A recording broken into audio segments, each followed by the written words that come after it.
Hi everyone, so I am here to talk about this foundation from Morphe. It's the Filter Effect Soft Focus Foundation. Pretty sure I've called this Soft Focus Foundation. I've got my almost 3-year-old is really chattery in the background, so so that's what's going on there.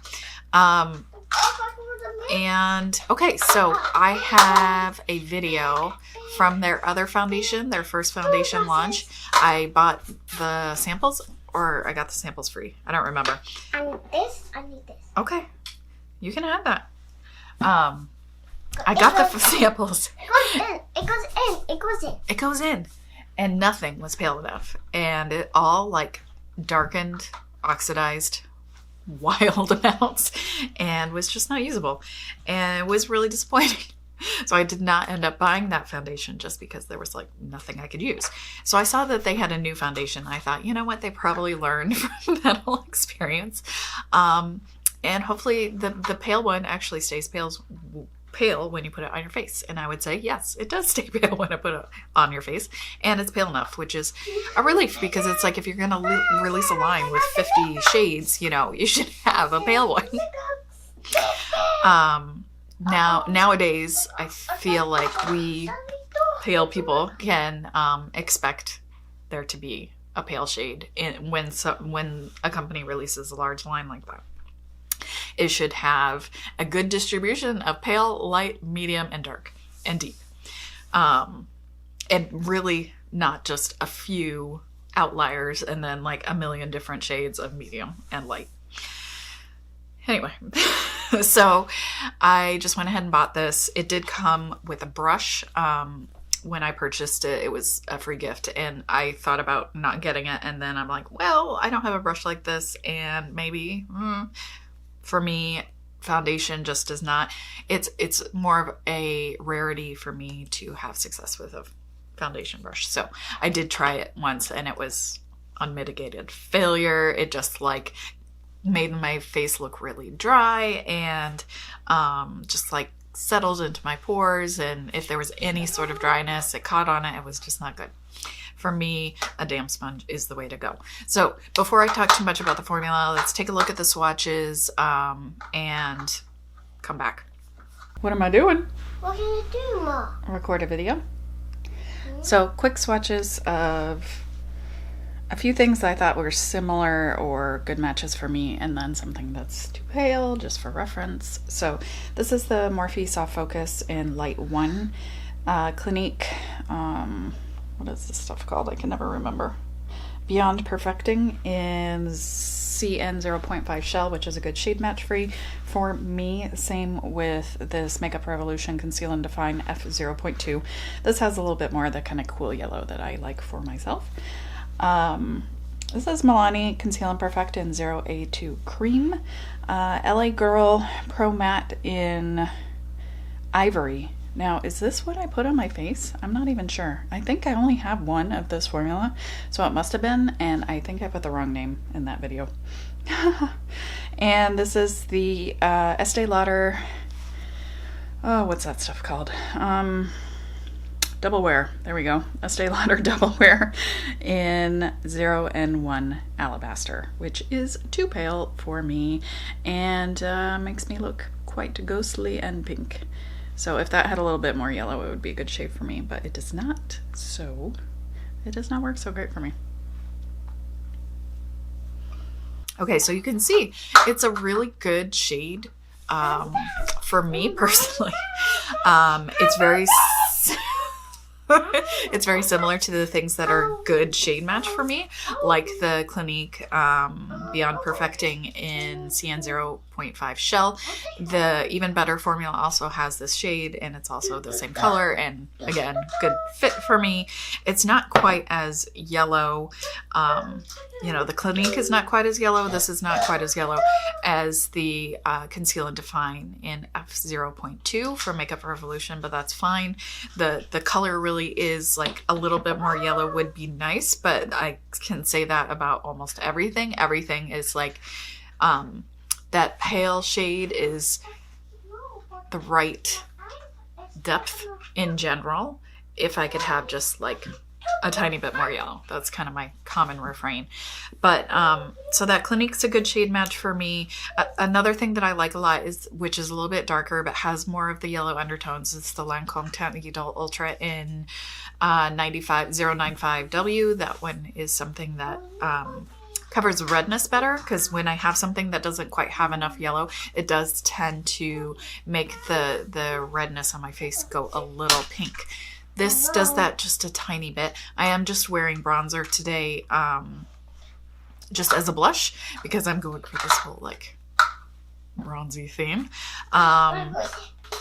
But I don't use bronzer as bronzer per se, though I feel like you can really see my cheeks today. Guess I got a little heavy-handed. So anyway, I feel like the color is really good for me personally, and it is pale. It does, maybe if it's not set, I think it possibly gets a little bit darker throughout the day, but only a tiny, tiny bit. A lot of formulas do, I find, get just a tiny bit darker throughout the day, but it's totally acceptable. And if I like fully set it down everywhere, I think that change is less. I feel like that tends to happen more if I have like a more emollient sunscreen or skincare or something underneath. So the color is good. It does stay throughout the day, I find. As far as wear goes, so far I haven't had like really bad or really great wear with it. It's been kind of fine. Sometimes it does, depending on the skincare I've got underneath, it can get patchy on my chin, which is just a problem that I tend to have. And if I set it, it doesn't settle into the lines around my mouth, which is where things tend to settle. I've worn it under my eyes and it was fine. It didn't look super dry. I do find that this doesn't build up too well, because I did, in the demo, you'll see I did try to go back over my cheek and it just didn't really build up. It kind of lifted a little bit. And that's kind of my experience with foundation, especially with a sponge.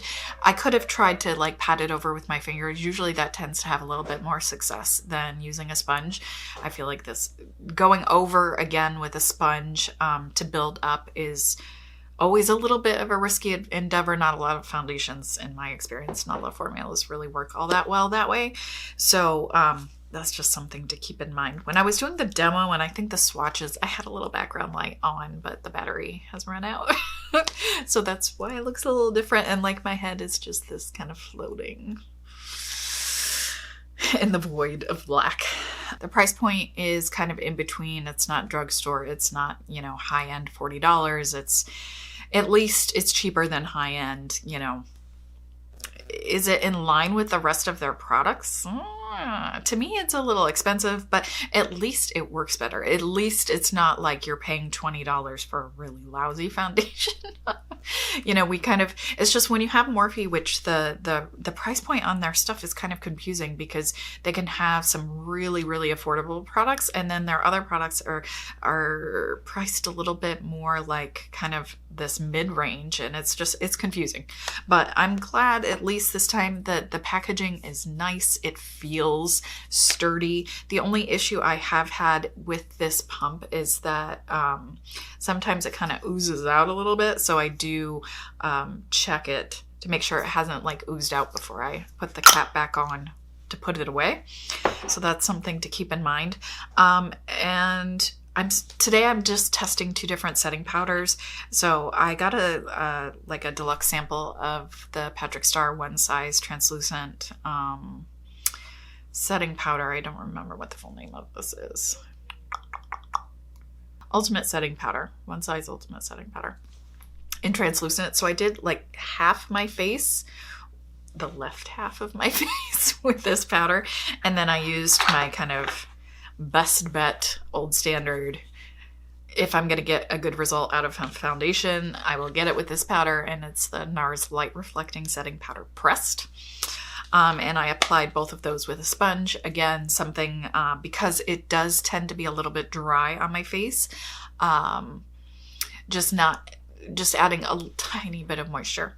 I did not use a setting spray, except for like on my eyes. I kind of like covered this part of my face so that I would not spray that part, which is nose and chin, is where if I'm going to have problems, that's where it will be typically after application. I have problems applying elsewhere, but wear wise, those are my kind of difficult areas. As far as the soft focus filter effect, it does seem like one of those formulas that has like some sort of powder involved. So you have to spread it out pretty quickly, but if you can apply it nicely, it does have that, how do I describe it? Kind of blurring effect that certain powders will give you as well. So it is nice on the pores as long as it gets applied nicely. And I did show up a little zoom in kind of view. And it's one of those things where, like, if you look at it straight on, it definitely can blur the pores. But if you move to the side, you know, you can still see that texture is there. So, you know, it's not like it's a miracle, but it does have a very kind of pleasing effect. And I can at least see that. Sometimes foundations will have those claims and then it just looks like any other foundation, but I do definitely see that kind of blurring effect. But because of that kind of like, it feels like it's got some sort of powder, something happening in it. I do think that you have to, because on my cheek where I was trying to build it up, I didn't blend it out quickly enough, and you can see where it's like it didn't apply properly. It got a little patchy because I didn't spread it out quickly. So I feel like if you're going to put it on your hand or your palette or whatever, you can't have it sitting there very long because it starts to kind of set up and it isn't going to go on as nicely. And if you put it, you know, you glob some on your face, you really got to blend it out quickly. And there's a lot of foundations that are like that, and it's just something to keep in mind when you're applying it. It's not my favorite. It's nice to have a foundation that you can just kind of like take your time blending out with, but I would say it's pretty common these days for foundations not to be that way.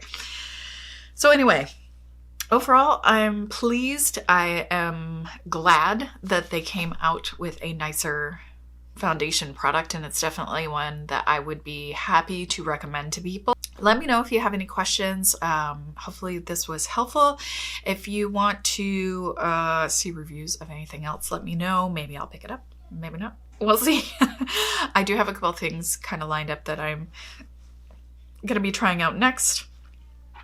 This Rare Beauty foundation and this Laura Mercier tinted moisturizer are the two other things that I purchased recently that I am excited to try. And let me know if you have any sort of preference on what you would like to see next. That's always helpful. I hope you're having a good day, and I'll see you soon.